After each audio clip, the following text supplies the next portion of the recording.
Ne u larguam pak nga jo zhurëm e pushkëve, e armëve të gjallë, nga atmosferë e mbytur, por e bukur, sepse është vërtet ambient festiv. Por u larguam për të tuar dhe pak ato probleme që sa nisën nga disa gjuetarë, sepse ne i bëjmë kritikë shumë mirë, mbajmë qëndrime, por që ndodhë në realitet, zotë i pari. Tani problemi është që ne gjuetarët kemi një urim. Themi që qëllofshi sa më shumë dhe vrafshi sa më pak.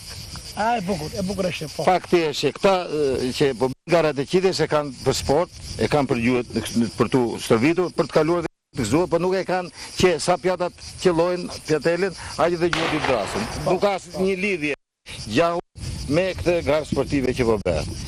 Unë di që edhe shoqata gjuhëtarëve të Apollonia Fjet e ka hedhur vështrimin më larg. E ka hedhur çik vështrimin më larg dhe këtu kuptohet sepse edhe kushtet ku gjahu edhe fauna ege në Shqipëri edhe është paksuar për ke parasysh për gjitha ato shkatrim pyjesh edhe ndryshim destinacione të këtyre ujrave të gjitha. Por di që shoqata gjuhëtare të tjerit po merret Apollonia, po merret kryesisht duke marrë zona gjuhëtije, duke i marrë këto për të futur speciet që janë të rralluara ose që nuk janë fare, për të zhvilluar edhe pastaj për të ushtruar sportin. Pra, po e hedh vështrimin që të kemi një faunë të pasur, të kemi pyje edhe laguna me gjatë të bolshëm dhe pastaj ne të mendojmë që të vrasim gjithmonë në bazë shkencore, në bazë të kushteve bashkëkohore, po në fundit duke ju përshtatur dhe standardeve europiane drejt cilës do të shkojmë edhe neve.